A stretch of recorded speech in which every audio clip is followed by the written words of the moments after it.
Hello दोस्तों, नमस्कार। स्वागत है आपका हमारे यूट्यूब चैनल देवभूमि स्टडी पॉइंट में। आप सभी कैसे हैं मित्रों? मैं उम्मीद करता हूँ आप सभी लोग स्वस्थ होंगे, मस्त होंगे तथा आपकी स्टडी काफ़ी ज़्यादा अच्छी चल रही होगी दोस्तों। साथियों, मैं आज आपके साथ डिस्कस करने वाला हूँ ज्योग्राफी के कुछ महत्वपूर्ण प्रश्न। और ये सभी प्रश्न विगत वर्षों में हमारी परीक्षाओं में कई बार रिपीट हुए हैं। इन सभी प्रश्नों को मैं आप लोगों के लिए यहाँ लेकर के आया हूँ दोस्तों। और इन सभी प्रश्नों के साथ साथ मैं आपको इसमें कुछ एक्स्ट्रा फैक्ट्स भी बताऊँगा, जिससे कि आप लोगों को आपके आगामी एग्जाम में हेल्प जरूर हो जाएगी। आपका ज़्यादा समय ना खराब करते हुए वीडियो को प्रारंभ करते हैं। लेकिन एक रिक्वेस्ट है दोस्तों आप सभी से कि अगर आप लोगों को वीडियो इन्फॉर्मेटिव लगती है तो वीडियो को लाइक करके चैनल को जरूर सब्सक्राइब कर लीजिएगा। प्रारंभ करते हैं दोस्तों। सौर मंडल का सबसे गर्म ग्रह कौन सा है? आपके ऑप्शन दोस्तों बुध, शुक्र, पृथ्वी या फिर बृहस्पति। तो दोस्तों इसका बिल्कुल राइट आंसर हो जाएगा ऑप्शन बी। दोस्तों जो सौर मंडल का सबसे गर्म ग्रह है वह हमारा शुक्र है, आप लोगों ने ध्यान रखना है। और आपसे कुछ अन्य तथ्य भी पूछे जाते हैं, जैसे कि सबसे बड़ा ग्रह कौन सा है हमारे सौरमंडल का, तो बृहस्पति दोस्तों। सबसे छोटा ग्रह हमारा बुध है। और पृथ्वी की बहन भोर का तारा या फिर सांझ का तारा हम लोग शुक्र ग्रह को कहते हैं। अब देखिए दोस्तों, जैसे कि ये प्रश्न था हमारा कि सौरमंडल का सबसे गर्म ग्रह कौन सा है। आप लोग इस चित्र में देख पा रहे होंगे कि सूर्य का सबसे निकटतम ग्रह कौन सा है, वह बुध है। लेकिन सबसे गर्म ग्रह दोस्तों शुक्र क्यों है? फिर दोस्तों बात यह है कि जो बुध ग्रह है उसमें अपना कोई वायुमंडल नहीं है, जिस वजह से सूर्य की जो रोशनी है वह वहाँ पे ज़्यादा गर्माहट नहीं लेकर के आती है और वो सबसे अधिक गर्म ग्रह नहीं है। जबकि जो दोस्तों शुक्र ग्रह है उसमें अपना वायुमंडल मौजूद है। इस वजह से सौरमंडल का सबसे गर्म ग्रह हमारा शुक्र है। और आप लोग देख रहे होंगे इस इमेज में कि बृहस्पति हमारा सबसे बड़ा ग्रह लग रहा है। तो सबसे बड़ा ग्रह दोस्तों बृहस्पति है। सबसे छोटा ग्रह दोस्तों बुध है, आप लोगों ने ध्यान रखना है। और सूर्य का सबसे निकटतम ग्रह कौन सा है अगर कभी पूछा जाता है तो आपने ध्यान रखना है कि बुध को ही सूर्य का सबसे निकटतम ग्रह भी कहते हैं। बाकी दोस्तों पृथ्वी की बहन भोर का तारा या फिर सांझ का तारा, ये तीनों ही नाम शुक्र ग्रह के हैं। एक प्रश्न पूछा आता है दोस्तों कि किस ग्रह के चारों ओर 7 वलयदार छल्ले पाए जाते हैं। तो दोस्तों इसमें आप लोग देख रहे होंगे शनि के चारों तरफ कुछ हमें छल्लों की जैसी आकृति दिखाई दे रही है। तो शनि जो हमारा ग्रह है उसके चारों तरफ 7 वलयदार छल्ले पाए जाते हैं। और अगर एक प्रश्न पूछा जाए आपसे कि सौरमंडल का सबसे ठंडा ग्रह कौन सा है, तो आप लोग देख पा रहे होंगे कि इसमें सूर्य के सबसे दूर वाला ग्रह कौन सा है दोस्तों, हमारा वरुण है। दोस्तों जो वरुण है वह सूर्य से सबसे अधिक दूरी पर स्थित है, इसलिए सूर्य से जो सबसे सौरमंडल का सबसे ठंडा ग्रह होगा वो कौन सा होगा दोस्तों, वरुण ग्रह होगा। आप लोगों ने इतने प्रश्नों को यहाँ से ध्यान रखना है। आगे बढ़ते हैं दोस्तों। जब सूर्य व पृथ्वी के बीच चंद्रमा आ जाए तो ऐसी स्थिति क्या कहलाती है? आपके ऑप्शन हैं सूर्य ग्रहण, चंद्र ग्रहण, धूमकेतु या फिर इनमें से कोई नहीं। दोस्तों इसका बिल्कुल राइट आंसर हो जाएगा ऑप्शन ए। जब सूर्य व पृथ्वी के बीच चंद्रमा आ जाता है तो ऐसी स्थिति हमारी सूर्य ग्रहण कहलाती है दोस्तों। अब ये चित्र के जरिए जरा हम लोग समझते हैं कि कैसे सूर्य और पृथ्वी के बीच में चंद्रमा आता है। आप लोग देख रहे होंगे सूर्य और पृथ्वी के बीच में इसमें चंद्रमा हमें दिखाई दे रहा है। और दोस्तों जो सूर्य का प्रकाश है वो डायरेक्ट पृथ्वी पर पड़ता है पहले, लेकिन बीच में अगर चंद्रमा आ गया है तो चंद्रमा का जितना भाग है उस वाले भाग की जगह पर पृथ्वी पर प्रकाश नहीं पड़ रहा है, तो उस वाली जगह पर दोस्तों हमें सूर्य ग्रहण दिखाई देता है। आप लोगों ने ध्यान रखना है।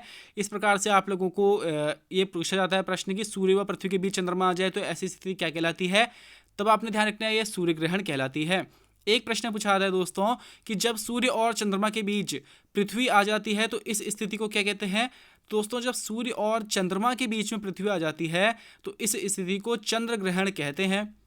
देखिए दोस्तों सूर्य और चंद्रमा के बीच में पृथ्वी के आ जाने से क्या होता है ना, जो चंद्रमा है वह प्रकाशित नहीं होता है और हमें नहीं दिखाई देता है। होता क्या है, आप सभी जानते हैं कि चंद्रमा का अपना कोई प्रकाश तो है नहीं, वह सूर्य के रिफ्लेक्टेड प्रकाश के कारण ही चमकता है। अब अगर बीच में पृथ्वी आ जाएगी दोस्तों तो चंद्रमा पर अगर सूर्य का प्रकाश नहीं पड़ेगा तो चंद्रमा अपना चमकना बंद कर देगा और जिस वजह से हमें चंद्रमा नहीं दिखाई देगा। और इसी स्थिति को हम लोग चंद्र ग्रहण के नाम से भी जानते हैं। अगला प्रश्न हमारा, सभी मुख्य वायुमंडलीय घटनाएं जैसे बादल, आंधी एवं वर्षा किस मंडल में होती है? आपके ऑप्शन है क्षोभ मंडल, समताप मंडल, आयन मंडल या फिर बाह्य मंडल। दोस्तों इसका बिल्कुल राइट आंसर हो जाएगा ऑप्शन ए। क्षोभ मंडल में दोस्तों सभी वायुमंडलीय घटनाएं जैसे कि हमें बादल, आंधी एवं वर्षा देखने के लिए मिलती है। सबसे निचली परत आप लोग देख रहे होंगे इसमें क्षोभ मंडल की है दोस्तों। उसके ऊपर दोस्तों समताप मंडल है। ये प्रश्न पूछा जाता है कि वायुयान उड़ाने की आदर्श दशा किस मंडल में पाई जाती है दोस्तों? तो समताप मंडल में वायुयान उड़ाने की आदर्श दशा पाई जाती है, जबकि सभी मुख्य वायुमंडलीय घटनाएं जैसे कि बादल, आंधी एवं वर्षा क्षोभ मंडल में हमें देखने के लिए मिलते हैं। आगे बढ़ते हैं दोस्तों। भारत के तटीय भाग की कुल लंबाई कितनी है? आपके ऑप्शन है 7,516.6 किलोमीटर, 15,200 किलोमीटर, 6,100 किलोमीटर या फिर 7,717.6 किलोमीटर। तो दोस्तों इसमें हमारे भारत के तटीय भाग की कुल लंबाई पूछी गई है, तो इसका बिल्कुल राइट आंसर हो जाएगा ऑप्शन ए 7,516.6 किलोमीटर। दोस्तों भारत के तटीय भाग की कुल लंबाई है, आप लोगों ने ध्यान रखना है। देखिए दोस्तों इसमें तटीय भाग क्या है हमारा, ये भारत का जो हमारा चित्र है इसमें आप लोग देख रहे होंगे जो साउथ वाला भारत है, नॉर्थन जो हमारा दोस्तों साउथ वाला भारत है, साउथ इंडिया जो है, वहाँ पर आप लोग देख रहे होंगे कि नीली आकृति है नीचे नीचे गुजरात से लेकर के पश्चिम बंगाल तक। तो दोस्तों यहाँ पर जितना भी एरिया, जितने भी यहाँ पे सीमा है ना जो हमारी भारत की, वो जो जितनी भी सीमा समुद्र से लग रही है वो हमारा तटीय भाग कहलाएगा। और इस तटीय भाग की ना कुल लंबाई हमारी 7,516.6 किलोमीटर कहलाती है। यानी अंडमान निकोबार को भी ऐड कर लिया हमने, लक्षद्वीप समूह को भी ऐड कर लिया, और भारत की मुख्य भूमि के भाग को भी अगर हम ऐड कर लेते हैं तो इसकी कुल लंबाई दोस्तों 7,516.6 किलोमीटर बैठती है तटीय भाग की। लेकिन अगर आपसे कभी पूछा जाए कि भारत के मुख्य भूमि के तटीय भाग की लंबाई कितनी है, यानी कि दोस्तों अंडमान निकोबार और लक्षद्वीप समूह को हम लोग काउंट नहीं करेंगे, और मेन भारत जो हमारा गुजरात से लेकर के बांग्लादेश तक, पश्चिम बंगाल तक का है जो दोस्तों, उस वाले भाग को अगर हम देखते हैं तो मुख्य भूमि के तटीय भाग की हमारी लंबाई 6,100 किलोमीटर बैठती है। तो आपने दोनों को ही ध्यान रखना है कि तटीय भाग की कुल लंबाई 7,516.6 किलोमीटर, लेकिन मुख्य भूमि के तटीय भाग की लंबाई दोस्तों 6,100 किलोमीटर है। वहीं पूछा आता है कि भारत की स्थल सीमा की लंबाई, जो आप इस समुद्र से ऊपर वाली सीमा देख रहे हैं ना दोस्तों, उत्तर भारत की जो आप सीमा देख रहे हैं, जम्मू कश्मीर हो गया, उत्तराखंड, उत्तर प्रदेश या फिर राजस्थान वगैरह की जो सीमा आप लोग देख रहे हैं, वहाँ से लेकर के अरुणाचल प्रदेश तक की जो आप सीमा देख रहे हैं दोस्तों, यह सब भारत की स्थल सीमा है, यानी कि वो स्थल से लगती हुई सीमा है। और इसकी जो दोस्तों कुल लंबाई है वो कितनी है? 15,200 किलोमीटर है। आप लोगों ने तीनों ही प्रश्नों को ध्यान में रखना है, तीनों ही हमारे एग्जाम में कई ज़्यादा बार रिपीट हुए हैं। अगला प्रश्न हमारा, मैकमोहन रेखा किन दो देशों के मध्य स्थित है? आपके ऑप्शन है दोस्तों भारत व पाकिस्तान, भारत व अफगानिस्तान, भारत और बांग्लादेश। दोस्तों इसमें ऑप्शन थोड़े से गड़बड़ हैं, आप चौथा ऑप्शन देख लीजिएगा, भारत और चाइना। तो दोस्तों इसका बिल्कुल राइट आंसर हो जाएगा भारत व चाइना। दोस्तों मैकमोहन जो रेखा है वो भारत और चीन के मध्य स्थित है। कुछ अन्य रेखाएं जो हमारी परीक्षाओं में हमसे पूछी जाती है उन्हें भी हम लोग देख लेते हैं। तो दोस्तों जो डूरंड रेखा है वो अफगानिस्तान और पाकिस्तान के बीच में स्थित है। रेड क्लिफ रेखा दोस्तों भारत और पाकिस्तान के बीच में स्थित है। एक प्रश्न जो काफ़ी ज़्यादा पूछा जाता है और काफ़ी ज़्यादा कन्फ्यूजन क्रिएट करता है हमारे दिमाग में कि पाक जल संधि से कौन से दो देश अलग होते हैं। अब दोस्तों हम लोग सोचते हैं पाक जल संधि है तो भारत और पाकिस्तान अलग हो रहे होंगे, लेकिन दोस्तों यहाँ पे श्रीलंका जो है ना वो भारत से पाक जल संधि या फिर मन्नार की खाड़ी के द्वारा अलग होती है। आपने दोनों ही चीज़ों को ध्यान में रखना है, पाक जल संधि तथा मन्नार की खाड़ी से कौन सा देश भारत से अलग होता है। तो दोस्तों श्रीलंका भारत से अलग होता है। बाकी आप तीनों ही ऊपर की रेखाओं को भी ध्यान में रखना, कई ज़्यादा बार हमारी परीक्षाओं में ये रिपीट हुए हैं। आगे बढ़ते हैं दोस्तों। माउंट एवरेस्ट को नेपाल में क्या कहा जाता है? आपके ऑप्शन हैं सागरमाथा, अराकानियोमा, चोमोलुंगमा या फिर इनमें से कोई नहीं। तो दोस्तों आप सभी जानते ही होंगे कि माउंट एवरेस्ट को नेपाल में सागरमाथा नाम से जाना जाता है। वहीं अगर बात करें म्यांमार में माउंट एवरेस्ट को क्या कहा जाता है, तो दोस्तों म्यांमार में माउंट एवरेस्ट को अराकानियोमा और तिब्बत में चोमोलुंगमा कहा जाता है। आपने तीनों ही जगह, तीनों ही अलग अलग नामों को ध्यान में रखना है। इसमें सबसे ज़्यादा दोस्तों हमसे सागरमाथा पूछा जाता है। अगला प्रश्न हमारा, भारत की सबसे ऊंची चोटी कौन सी है? आपके ऑप्शन है mount Everest, K2 Godwin Austen, Kanchenjunga या फिर नंदा देवी। तो दोस्तों इसका बिल्कुल राइट आंसर हो जाएगा option B, K2 Godwin Austen दोस्तों भारत की सबसे ऊंची चोटी है, जिसकी ऊंचाई दोस्तों 8,611 मीटर है और हमारे भारत के ये लद्दाख केंद्र शासित प्रदेश में स्थित है। और दोस्तों पूछा जाता है प्रश्न कि भारत में हिमालय की सबसे ऊंची चोटी कौन सी है। दोस्तों ये जो अभी हमने चोटी बताई ना K2 गॉडविन ऑस्टिन, ये भारत की तो सबसे ऊंची चोटी है, लेकिन ये हिमालय का पार्ट नहीं है। तो कभी पूछा जाए आपसे कि भारत की सबसे ऊंची चोटी, तब तो दोस्तों K2 गॉडविन ऑस्टिन होगी। लेकिन अगर बोलेगा भारत में हिमालय पर्वत की सबसे ऊंची चोटी कौन सी है, तो दोस्तों वो कंचनजंगा है। आप लोगों ने ध्यान रखना है, जो कि भारत के सिक्किम राज्य में स्थित है, जिसकी ऊंचाई 8,586 मीटर है। दोनों ही प्रश्न विपरीत हैं, आपने दोनों को ही ध्यान रखना है। अरावली पर्वत की सबसे ऊंची चोटी कौन सी है? आपके ऑप्शन है दोस्तों माउंट आबू, धूपगढ़, गुरु शिखर या फिर महेंद्रगिरी। तो दोस्तों इसका बिल्कुल राइट आंसर हो जाएगा ऑप्शन सी। अरावली पर्वत की दोस्तों सबसे ऊंची चोटी माउंट आबू पर स्थित गुरु शिखर है, जिसकी ऊंचाई दोस्तों 1,722 मीटर है। आपके एग्जाम में कई ज़्यादा बार अरावली से प्रश्न बनते रहे हैं। और आपने ध्यान रखना है दोस्तों कि ये भारत की ना सबसे प्राचीन वलित पर्वत श्रृंखलाओं में है, यानी कि नष्ट होने की कगार पर है। काफ़ी ज़्यादा पुरानी ये पर्वत श्रृंखला है हमारी अरावली पर्वत श्रृंखला, जिसकी सबसे ऊंची चोटी दोस्तों माउंट आबू पर स्थित गुरु शिखर है, जिसकी ऊंचाई 1722 मीटर है। एक प्रश्न और पूछा जाता है दोस्तों कि सतपुड़ा पर्वत की सबसे ऊंची चोटी कौन सी है? दोस्तों सतपुड़ा पर्वत की सबसे ऊंची चोटी धूपगढ़ है, जिसकी ऊंचाई 1,350 मीटर है। अगला प्रश्न है हमारा, हिमालय के किस भाग में जीवाश्म पाए जाते हैं? आपके ऑप्शन है दोस्तों हिमाद्री, शिवालिक, मध्य हिमालय या फिर 1 व 3 दोनों में, यानी कि हिमाद्री व मध्य हिमालय दोनों में। दोस्तों इसका बिल्कुल राइट आंसर हो जाएगा ऑप्शन बी। शिवालिक श्रेणी जो है दोस्तों हिमालय की, उसमें जीवाश्म पाए जाते हैं। देखो दोस्तों शिवालिक का मैं बताता हूँ आपको निर्माण हुआ कैसे था। पहले हमारे हिमालय के सिर्फ 2 पार्ट थे, ग्रेट हिमालय और मिडिल हिमालय। दोस्तों इन 2 हिमालयों से काफ़ी ज़्यादा ऊंचे हैं, तो इनमें ग्लेशियर वगैरह पाए जाते हैं काफ़ी अधिक मात्रा में। तो यहाँ से नदियाँ निकलती है दोस्तों, और अपने साथ कई सारी सेडिमेंट्स लेकर के आती है। सेडिमेंट्स यानी अवसाद अपने साथ लेकर के आती है। तो उन्हीं अवसादों के सालों साल इकट्ठा होने से दोस्तों हमारी शिवालिक रेंज का निर्माण हुआ है। अब दोस्तों कोई नदी अगर बार बार किसी पर्वत से अवसाद लेकर के किसी दूसरे पर्वत पर डम कर रही है, तो उस पर्वत में जिसका उन्होंने निर्माण करा है अंत में, उसमें जीवाश्म ही पाए जाएंगे, क्योंकि उसने तो उन दोनों पर्वत के जितने अवसाद थे वो सारे के सारे बहा करके कहाँ लेके आ गई है, वो शिवालिक रेंज में लेकर के आ गई है। दोस्तों शिवालिक रेंज में इसलिए सर्वाधिक मात्रा में जीवाश्म पाए जाते हैं। एक प्रश्न पूछा जाता है कि हिमालय के किस भाग में सर्वाधिक वर्षा होती है? मध्य हिमालय, महान हिमालय या फिर शिवालिक रेंज में? तो तब आपने ध्यान रखना है दोस्तों कि हिमालय में सर्वाधिक वर्षा भी ना शिवालिक रेंज में ही होती है। काफ़ी बार हमारी परीक्षाओं में पूछा गया प्रश्न है। एक प्रश्न आप लोग और ध्यान रखेंगे कि हिमालय पर्वत में सबसे ज़्यादा भूस्खलन किस रेंज में होता है? हिमालय के ग्रेट हिमालय में, मिडिल हिमालय में या फिर शिवालिक में?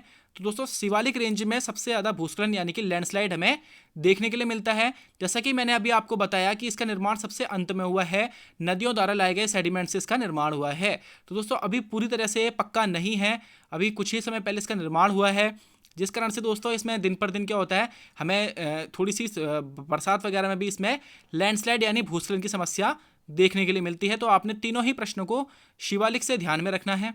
आगे बढ़ते हैं दोस्तों। लघु हिमालय शिवालिक से किसके द्वारा अलग होता है? आपके ऑप्शन है मेन बाउंड्री थ्रस्ट से, मेन सेंट्रल थ्रस्ट से, हिमालयन फ्रंटियर थ्रस्ट से या फिर इंडो सांगपो सचर जोन से। दोस्तों इसका बिल्कुल राइट आंसर हो जाएगा मेन बाउंड्री थ्रस्ट से। दोस्तों जो लघु हिमालय है इसे हम लोग मध्य हिमालय के नाम से भी जानते हैं। लघु या मध्य हिमालय दोस्तों शिवालिक पर्वत से मेन बाउंड्री थ्रस्ट के द्वारा अलग होता है। बाकी के 2 हिमालय भी हम लोग देख लेते हैं दोस्तों। जो ट्रांस हिमालय है दोस्तों, ट्रांस हिमालय ग्रेट हिमालय से इंडो सांगपो सचर जोन के द्वारा अलग होता है। और दोस्तों ग्रेट हिमालय मिडिल हिमालय से यानी मध्य हिमालय से मेन सेंट्रल थ्रस्ट के द्वारा अलग होता है। आपने तीनों को ही ध्यान में रखना है। एक प्रश्न पूछा जाता है दोस्तों कि शिवालिक श्रेणी, जो शिवालिक श्रेणी है दोस्तों वो भाबर से किसके द्वारा अलग होती है? दोस्तों शिवालिक श्रेणी भाबर से हिमालयन फ्रंटियर थ्रस्ट के द्वारा अलग होती है। आप इन चारों ही तथ्यों को ध्यान में रखिएगा, आपके एग्जाम में काफ़ी ज़्यादा बार ये पूछे जाते हैं। अगला प्रश्न है हमारा, सिंधु नदी की भारत में कुल लंबाई कितनी है? आपके ऑप्शन है दोस्तों 2,880 किलोमीटर, 1,214 किलोमीटर, 1,114 किलोमीटर या फिर 2,900 किलोमीटर। तो दोस्तों इसका बिल्कुल राइट आंसर हो जाएगा ऑप्शन सी, 1,114 किलोमीटर दोस्तों सिंधु नदी की भारत में कुल लंबाई है। लेकिन दोस्तों सिंधु नदी की अगर टोटल लंबाई की हम लोग बात करते हैं, यानी जहाँ से वो निकल रही है और जहाँ पर वो अरब सागर में जहाँ जाकर के मिल जाती है, वहाँ तक दोस्तों इसकी कुल लंबाई है 2880 किलोमीटर। आप सभी जानते होंगे दोस्तों कि सिंधु नदी का उद्गम तिब्बत के कैलाश पर्वत के सानुख्याब ग्लेशियर या फिर बोखरचू ग्लेशियर से होता है। ये दोनों ही ग्लेशियर आप लोगों ने ध्यान रखना है दोस्तों। कभी सानुख्याब ग्लेशियर हमारी परीक्षा में पूछा आता है तो कभी बोखरचू ग्लेशियर आ जाता है, आपने दोनों को ही ध्यान में रखना है। कभी एक प्रश्न बनता है दोस्तों कि जो सिंधु नदी है ये भारत में किस स्थान से प्रवेश करती है। दोस्तों सिंधु नदी भारत में लद्दाख के दमचौक नामक स्थान से प्रवेश करती है और लद्दाख के गिलगित नामक स्थान से भारत से बाहर होकर पाकिस्तान में प्रवेश करती है दोस्तों, जहां ये अपनी पंचनद सहायक नदियों से मिलती है और उसके बाद अरब सागर में जाकर के गिर जाती है। आपने इतने तथ्य सिंधु नदी से ध्यान रखने हैं। आगे बढ़ते हैं दोस्तों। कर्क रेखा को 2 बार काटने वाली नदी कौन सी है। आपके ऑप्शन है नर्मदा नदी, लूनी नदी, माही नदी या फिर साबरमती नदी। दोस्तों आप सभी लोगों ने अपना अपना आंसर लगा लिया होगा। इसका बिल्कुल राइट आंसर हो जाएगा दोस्तों माही नदी। दोस्तों जो माही नदी है हमारी भारत की, वह कर्क रेखा को 2 बार काटने वाली नदी है, आप लोगों ने ध्यान रखना है। और माही नदी दोस्तों अगर आपसे पूछा है कहाँ से निकलती है तो मध्य प्रदेश के धार जिले से विंध्याचल पर्वत श्रेणी से दोस्तों माही नदी निकलती है। और ये अपना जल कहाँ गिराती है दोस्तों, तो ये अपना जल खंबात की खाड़ी में गिराती है, आप लोगों ने ध्यान रखना है। कर्क रेखा को 2 बार काटने वाली नदी दोस्तों, अधिकतम यही प्रश्न हमसे माही नदी के बारे में पूछा आता है, आपने इसे जरूर ध्यान रखना चाहिए। अगला प्रश्न है हमारा, कौन सी एक झील आंध्र प्रदेश व तमिलनाडु की सीमा पर स्थित है। आपके ऑप्शन है दोस्तों लोकटक झील, डल झील, चिल्का झील या फिर पुलिकट झील। दोस्तों इसका बिल्कुल राइट आंसर हो जाएगा ऑप्शन डी। दोस्तों जो पुलिकट झील है वो आंध्र प्रदेश व तमिलनाडु की सीमा पर स्थित खारे पानी की एक लैगून झील है। देखो दोस्तों ये लैगून झीलें क्या होती हैं, जितना ही मैंने अभी आपको दक्षिण भारत का इलाका दिखाया था ना, वहाँ पर जो भी इसके तटीय भाग पे यानी भारत के बिल्कुल तट वाले भाग पर जो भी झीलें स्थित होंगी वो हमारी लैगून झीलें कहलाएंगी, आप लोगों ने ध्यान रखना है। और ये दूसरी सबसे बड़ी लैगून झील है पुलिकट, आप लोगों ने इस तथ्य को भी ध्यान में रखना है। दोस्तों बात करी जाए लोकटक झील की तो काफ़ी ज़्यादा फेमस ये झील है हमारी लोकटक झील, मणिपुर राज्य में स्थित है और पूर्वोत्तर भारत की सबसे बड़ी मीठे पानी की झील है। तो ये प्रश्न पूछा आता है दोस्तों कि पूर्वोत्तर भारत की सबसे बड़ी मीठे पानी की झील कौन सी है, तो लोकटक झील आप लोगों ने ध्यान रखना है। किस राज्य में है दोस्तों, मणिपुर राज्य में स्थित है। और दोस्तों लोकटक झील में ही ना हमारा केबुल लामजाओ नामक तैरता हुआ राष्ट्रीय पार्क भी है। दोस्तों जो काफ़ी ज़्यादा बार पूछा जाता है कि तैरता हुआ राष्ट्रीय पार्क कौन सा है, केबुल लामजाओ किस झील में तैरता हुआ है, तो लोकटक झील में मणिपुर राज्य में यह पार्क भी स्थित है। आपने इतने तथ्यों को यहाँ से ध्यान रखना है। बाकी दोस्तों बात करी जाए चिल्का झील की तो ये उड़ीसा राज्य में स्थित है और जो डल झील है दोस्तों ये जम्मू कश्मीर में स्थित है। आगे बढ़ते हैं दोस्तों। नागार्जुन सागर परियोजना किस नदी पर बनाई गई है। आपके ऑप्शन है दोस्तों नर्मदा नदी, कृष्णा नदी, गोदावरी नदी या फिर गंगा नदी। दोस्तों इसका बिल्कुल राइट आंसर हो जाएगा कृष्णा नदी। दोस्तों नागार्जुन सागर परियोजना जो है ना वह कृष्णा नदी पर तेलंगाना राज्य में बनाई गई है, आप लोगों ने ध्यान रखना है। और कभी अगर आपसे पूछा जाए कि ये जो हमारी नागार्जुन सागर परियोजना है इसका नाम किसके नाम पर रखा गया है, दोस्तों एक बौद्ध धर्म के विद्वान थे नागार्जुन, इन्हीं के नाम पर दोस्तों इस परियोजना का नाम नागार्जुन सागर रखा गया है और यह तेलंगाना राज्य में कृष्णा नदी पर बनाई गई है। अगला प्रश्न है हमारा, किस बंदरगाह का नाम बदलकर अब दीनदयाल बंदरगाह कर दिया गया है। आपके ऑप्शन है दोस्तों कांडला बंदरगाह, मुंबई बंदरगाह, कोलकाता बंदरगाह या फिर विशाखापत्तनम बंदरगाह। दोस्तों इसका बिल्कुल राइट आंसर हो जाएगा ऑप्शन ए। कांडला बंदरगाह जो है दोस्तों हमारा गुजरात राज्य का, उसका नाम अब दीनदयाल बंदरगाह कर दिया गया है, आप लोगों ने ध्यान रखना है। और कभी अगर आपसे पूछा जाए कि उत्तर भारत को आपूर्ति करने वाला सबसे बड़ा बंदरगाह कौन सा है, तो दोस्तों कांडला बंदरगाह उत्तर भारत को आपूर्ति करने वाला सबसे बड़ा बंदरगाह है। उत्तर भारत को आपूर्ति करने वाले से क्या मतलब है दोस्तों, यानी कि जितने भी खाद्य सामग्री या फिर कोई भी ऐसी चीज़ जो उत्तर भारत के लोगों को चाहिए होती है, सबसे ज़्यादा आपूर्ति कौन सा वाला क्षेत्र से आता है दोस्तों, हमारा कांडला बंदरगाह से आता है। तो आपने ध्यान रखना है उत्तर भारत को आपूर्ति करने वाला सबसे बड़ा बंदरगाह कांडला बंदरगाह है, गुजरात राज्य में कच्छ की खाड़ी में स्थित है दोस्तों, जिसका नाम अब दीनदयाल बंदरगाह कर दिया गया है। आगे बढ़ते हैं दोस्तों। उत्तरी भारत के मैदानी भागों में शीत ऋतु में वर्षा किसके कारण होती है। आपके ऑप्शन है दोस्तों दक्षिण पश्चिम मानसून, उत्तर पूर्वी मानसून, शीत मानसून या फिर पश्चिमी विक्षोभ या जेट स्ट्रीम के कारण। तो दोस्तों इसका बिल्कुल राइट आंसर हो जाएगा ऑप्शन डी। दोस्तों उत्तरी भारत के मैदानी भागों में शीत ऋतु में जो बारिश होती है ना, ठंडों के मौसम में जो हमारे उत्तर भारत में जितनी भी बरसात होती है वो पश्चिमी विक्षोभ या जेट स्ट्रीम के कारण होती है, आप लोगों ने ध्यान रखना है। लेकिन दोस्तों एक प्रश्न और पूछा आता है कि भारत में जो वर्षा होती है, अधिकांश जितनी भी बारिश होती है ना हमारी, वो किस मानसून के कारण होती है, प्रश्न पूछा आता है।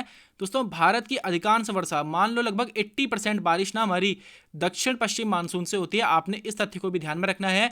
जब हमारा दोस्तों सावन का मौसम आता है और जो खूब सारी बरसात हमारे भारत में हमें देखने के लिए मिलती है ना, वो दक्षिण पश्चिम मानसून के कारण ही आती है। और जो दोस्तों ठंडियों में हमें बरसात देखने के लिए मिलती है, वो पश्चिमी विक्षोभ या जेट स्ट्रीम के कारण से होती है। अगला प्रश्न है हमारा, किस जलप्रपात को भारत का नियाग्रा जलप्रपात कहते हैं। दोस्तों नियाग्रा जलप्रपात अमेरिका राज्य में स्थित है। और भारत का ऐसा कौन सा जलप्रपात है जिसे भारत का नियाग्रा जलप्रपात कहते हैं, आप लोगों ने बताना है। आपके ऑप्शन है दोस्तों, शिव समुद्रम जलप्रपात, हुंडरू जलप्रपात, धुआंधार जलप्रपात या फिर चित्रकूट जलप्रपात। दोस्तों इसका बिल्कुल राइट आंसर हो जाएगा ऑप्शन डी, चित्रकूट जलप्रपात को दोस्तों भारत का नियाग्रा जलप्रपात कहते हैं। बात करी जाए दोस्तों चित्रकूट जलप्रपात की, तो यह छत्तीसगढ़ राज्य में इंद्रावती नदी पर स्थित है और इसे भारत का सबसे चौड़ा जलप्रपात भी कहा जाता है। आपने इन सभी तथ्यों को चित्रकूट जलप्रपात से भी ध्यान में रखना है। आगे बढ़ते हैं दोस्तों, किस मिट्टी को दोमट मिट्टी भी कहा जाता है। आपके ऑप्शन है दोस्तों, लाल मिट्टी, काली मिट्टी, लेटेराइट मिट्टी या फिर जलोढ़ मिट्टी। दोस्तों इसका बिल्कुल राइट आंसर हो जाएगा ऑप्शन डी, जलोढ़ मिट्टी जो है दोस्तों उसे दोमट मिट्टी और कछारी मिट्टी भी कहा जाता है। आपने दोनों ही नाम जलोढ़ मिट्टी के ध्यान में रखने हैं। बात करी जाए दोस्तों, प्रश्न पूछा जाता है कि भारत में पाई जाने वाली सर्वाधिक उपजाऊ मिट्टी कौन सी है। दोस्तों भारत में पाई जाने वाली सबसे ज्यादा उपजाऊ मिट्टी ना जलोढ़ मिट्टी है। और इसका निर्माण दोस्तों क्या होता है, नदियां जो अपने साथ मिट्टी लेकर के आई होती है ना, नदियां जो मिट्टी बिछाती है तो वही ये जलोढ़ मिट्टी हमारी कहलाती है। और इसमें पानी की अच्छी खासी मात्रा होती है, तो दोस्तों इसमें फसलें भी हमारी अच्छी खासी मात्रा में पाई जाती है। तो भारत में पाई जाने वाली सर्वाधिक उपजाऊ मिट्टी हमारी जलोढ़ मिट्टी है। दोस्तों अपने काली मिट्टी से भी कुछ सत्य ध्यान रख लेने हैं कि काली मिट्टी को रेगुर मिट्टी, कपास की मिट्टी और लावा मिट्टी भी कहते हैं। तो ये महत्वपूर्ण है दोस्तों। एक प्रश्न पूछा जाता है कि कपास के लिए सर्वाधिक उपयुक्त मिट्टी कौन सी है। दोस्तों कपास के लिए ना सर्वाधिक उपयुक्त मिट्टी हमारी काली मिट्टी होती है। आपने इस तथ्य को भी ध्यान में रखना है। अगला प्रश्न है हमारा, सर्वाधिक जैव विविधता कहाँ पाई जाती है। आपके ऑप्शन है पूर्वी घाट में, पश्चिमी घाट में, केरल में या फिर इनमें से कोई नहीं। दोस्तों इसका बिल्कुल राइट आंसर हो जाएगा ऑप्शन बी। दोस्तों सर्वाधिक जैव विविधता ना हमें पश्चिमी घाट में देखने के लिए मिलती है। आप लोगों ने ध्यान रखना है, सर्वाधिक जैव विविधता वाला क्षेत्र पश्चिमी घाट है। लेकिन दोस्तों अगर कभी पूछा जाए राज्यों में सर्वाधिक जैव विविधता किस राज्य में अधिक पाई जाती है, तब दोस्तों आपने ध्यान रखना है कि राज्यों में सर्वाधिक जैव विविधता ना बायोडाइवर्सिटी दोस्तों केरला में पाई जाती है। आप लोगों ने ध्यान रखना है। आज का अंतिम प्रश्न है दोस्तों, आप लोगों को बिल्कुल भली भांति मैं इस प्रश्न का भी पूरा अच्छे से विश्लेषण दूंगा, तो आप लोग वीडियो पर अंत तक बने रहिएगा। लोहे का सबसे शुद्ध रूप कौन सा होता है। आपके ऑप्शन है मैग्नेटाइट, हेमेटाइट, लिमोनाइट या फिर सिडेराइट। दोस्तों कई ज्यादा बार आप लोगों ने अपनी परीक्षाओं में इस प्रश्न को जरूर रिपीट होते हुए देखा होगा, काफी ज्यादा बार ये पूछा गया प्रश्न है। इसका बिल्कुल राइट आंसर हो जाएगा दोस्तों ऑप्शन ए। दोस्तों सबसे शुद्ध लोहा दोस्तों जो हमारा होता है वह मैग्नेटाइट होता है, और इस मैग्नेटाइट लोहे को हम लोग काला लोहा भी कहते हैं।